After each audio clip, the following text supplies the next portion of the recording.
महामोहनिवारकः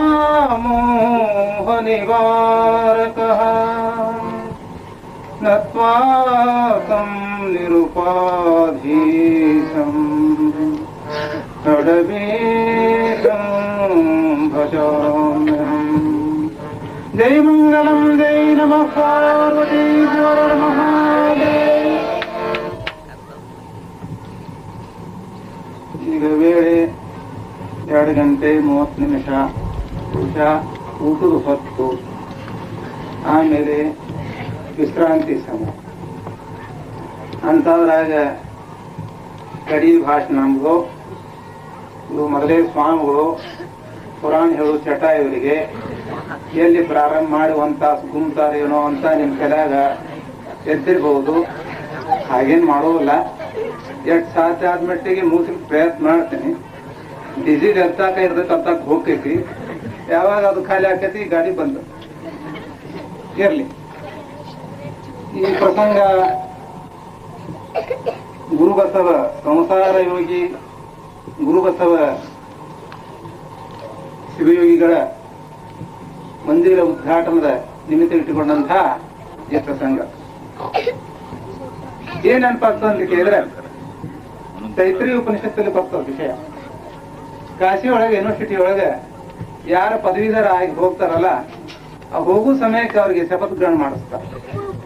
ಅಲ್ಲಿ ಅದು ಮಧ್ಯೆ ಎರಡು ಮಾತನ್ನು ಹೇಳ್ತಾನೆ. ಅಲ್ಲಿ ಏನ್ ಬರ್ತದೆ ಅಂತ ಕೇಳಿದ್ರೆ, ಮಾತೃದೇವೋಭವ, ಪಿತೃದೇವೋಭವ, ಆಚಾರ್ಯ ದೇವೋಭವ, ಅತಿಥಿ ದೇವೋಭವ ಅನ್ನೋ ಮಾತು ಇದು ಮಧ್ಯವರ್ತಿ ಸ್ಥಾನ. ತಾಯಿಯನ್ನ ದೇವರನ್ನ ತಿಳಿ, ತಂದೆಯನ್ನ ದೇವರನ್ನ ತಿಳಿ, ಗುರುವನ್ನ ದೇವರನ್ನ ತಿಳಿ, ಅತಿಥಿಯನ್ನು ಕೂಡ ದೇವರನ್ನ ತಿಳಿಯಬೇಕು ಅನ್ನೋ ಮಾತು ಇದು ಸ್ಫುಟ. ಈ ನೆನಪಾದಾಗ ಇಲ್ಲಿ ಗಾಳಿಮಠ ಅವರ ಮುಖಾಂತರವಾಗಿ ಆಚರಣೆ ತಂದಂಥ ಈ ಮಂದಿರ ನಿರ್ಮಾಣ, ಅದರ ಜೊತೆಗೆ ಅವರ ಅಳಿಯಂದ್ರ ಸಹಯೋಗ ಅಂದಾಗ ಇಲ್ಲಿ ಪಿತೃ ದೇವೋಭವ ಅಂತಕ್ಕಂಥ ಮಾತು ಇಲ್ಲಿ ಗ್ರಾಹ್ಯ.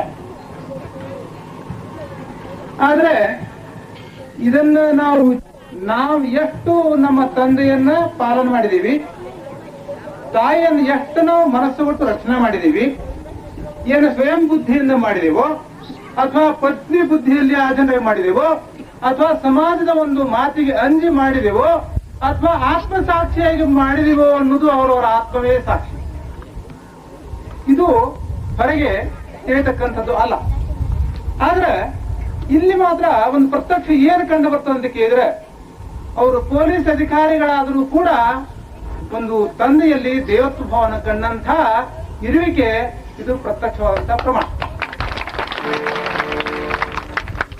ಪ್ರತಿಯೊಬ್ಬರಿಗೆ ಸುಖ ದುಃಖ ಇದ್ದೇ ಇರ್ತದೆ, ತನಗೆ ಲಾಭ ಹಾನಿ.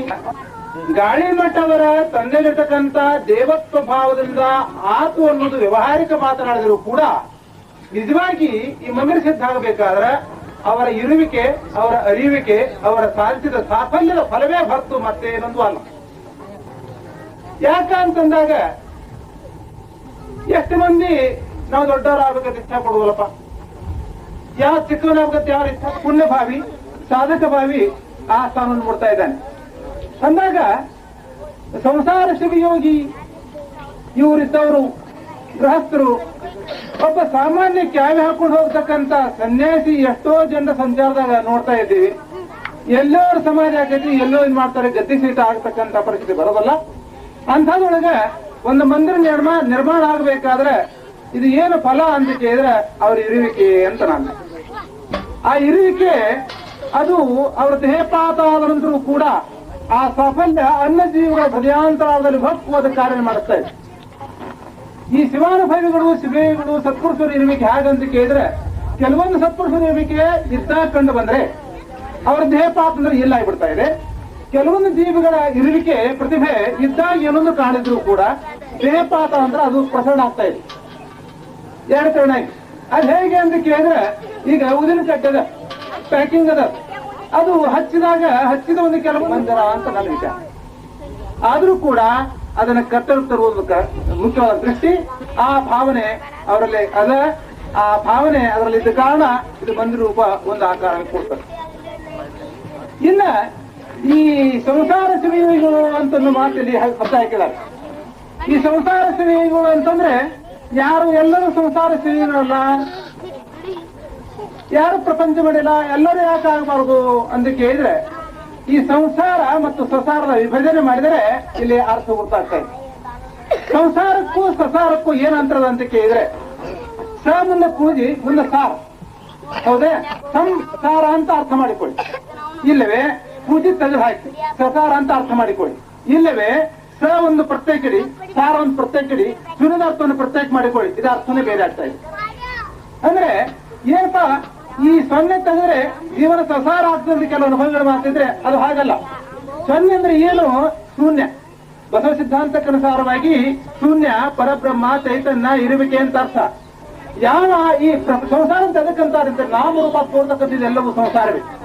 ಪ್ರತಿಯೊಬ್ಬ ಜೀವಿಯಲ್ಲಿ ಬಾಳೆ ಬಾಳ್ತಾನೆ. ಗೃಹಸ್ಥನು ಇಲ್ಲೇ ಬಾಳ್ತಾ ಇದ್ದಾನೆ, ಸನ್ಯಾಸಿನಿ ಇಲ್ಲೇ ಬಾಳ್ತಾ ಇದ್ದಾನೆ, ಸಾಧುನು ಇಲ್ಲೇ ಬಾಳ್ತಾ ಇದ್ದಾನೆ, ಬಾಲ್ಯ ಜೀವಿ ಪಶು ಪಕ್ಷಿ ಸಕಲ ಕ್ರಿಮಿಗಳು ಎಲ್ಲವೂ ಇಲ್ಲೇ ಬಾಳ್ತಾ ಇದ್ದಾವಲ್ಲ. ಈ ಸೊಸೈಟಿ ಎಲ್ಲ ಬಾಳ್ತಾ ಇದ್ದಾವಲ್ಲ, ಇಲ್ಲೇ ಇಲ್ಲ. ಆದ್ರೆ ಇಲ್ಲಿ ಶೂನ್ಯ ಅನ್ನೋದು ಏನೂ ಅಲ್ಲ. ಆ ಶೂನ್ಯ ಅನ್ನೋದು ಇರುವಿಕೆ, ಪರಬ್ರಹ್ಮ, ಚೈತನ್ಯ ಸ್ಥಿತಿ ಅಂತ ಅರ್ಥ ಬರ್ತಾ ಇದೆ. ಅದನ್ನು ಯಾವನು ಕ್ರಮಬದ್ಧವಾಗಿ ಗುರುಮುಖಾಂತರವಾಗಿ ಅದನ್ನ ಯಥಾರ್ಥವಾಗಿ ಅರಿತು ಅನುಭವ ಮಾಡಿಕೊಂಡು ನಿಜವಾದ ಅನುಭೂತಿನೇ ಇರ್ತಾನ, ಆಗ ಅವನಿಗೆ ಈ ಸಂಸಾರ ಇದ್ರೂ ಕೂಡ ಸಸಾರದಿಂದ ಹೋಗ್ಬಿಡ್ತಾ ಇದ್ದ. ಇದನ್ನ ಯಾವ ಅರಿತಾ ಇದ್ದ ನೋಡು, ಅವನ ಶಿವೇಗಿನ ಅರ್ಥ.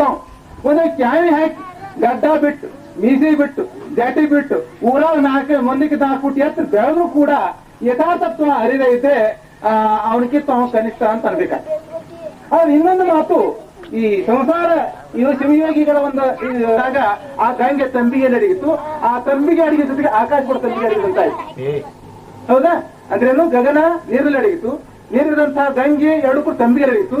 ಆ ತಂಬಿಗೆ, ಗಗನ, ಇದು ನೀರು ಮೂರು ಎಲ್ಲಿ ಅಡಿತು ಅಂತ ಕೇಳಿದ್ರೆ ನವನೆ ಬಿಂದುವಿನಲ್ಲಿ ಅಡಗಿತ್ತು. ಈ ಬಿಂದುವಿನೊಳಗ ಗಗನವನ್ನೇ ಕಾಣ್ತಾ ಇದ್ದೀವಿ, ಈ ಬಿಂದುವಿನ ನದಿಯನ್ನೇ ಕಾಣ್ತಾ ಇದ್ದೀವಿ, ಈ ತಂಬಿಗೆ ಅನ್ನೋ ಹೊತ್ನಾಗ ಇದು ಅತ್ಯಂತ ಸೂಕ್ಷ್ಮವಾದಂತ ಹೌದಲ್ಲ, ಚೈತನ್ಯ ಹೌದಲ್ಲ, ಪ್ರತಿಭಾ, ಅದು ಅಗ್ನಿವಂಶ. ಅಗ್ನಿವಂಶ ಹೋತು ಅಂದ್ರೆ ಕಣ್ಣು ಮಂದಿ ಆಗ್ತಾ ಇದೆ, ಹೌದಲ್ಲ? ಅನ್ನೋ ಹೊತ್ನಾಗ ಈ ನಯನ ಬಿಂದು ಅನ್ನೋದು ಇಲ್ಲಿ ಬಂದು ಮೆಟ್ಟಿ ಹಚ್ಚಿ. ಇದಕ್ಕೆ ಇನ್ನೊಂದು ಬೇರೆ ಸಿದ್ಧಾಂತ ಹೇಳ್ತಾರೆ, ತ್ರಾಟಕ ಯೋಗ ಅಂತ ಅಂತಾರೆ. ಈ ತ್ರಾಟಕ ಯೋಗ ಅಂತಂದ್ರೆ ಏನು ಅಂತ ಕೇಳಿದ್ರೆ, ಈ ಸ್ಥಾವರ ಲಿಂಗಕ್ಕೆ ಹೋಗ್ತಕ್ಕಂತಹ ದೃಷ್ಟಿಗೂ ವೀರಶೈವನ ಲಿಂಗ ಅನುಷ್ಠಾನಕ್ಕೂ ಬಹಳ ಅಂತರದೆ. ಏನಂತರ ಅಂತ ಕೇಳಿದ್ರೆ, ವೀರಶೈವ ಲಿಂಗದ ಅನುಷ್ಠಾನ ಸ್ವಾಧೀನ, ಮಂದಿರಿಗೆ ಹೋಗುವುದು ಪರಾಧೀನ.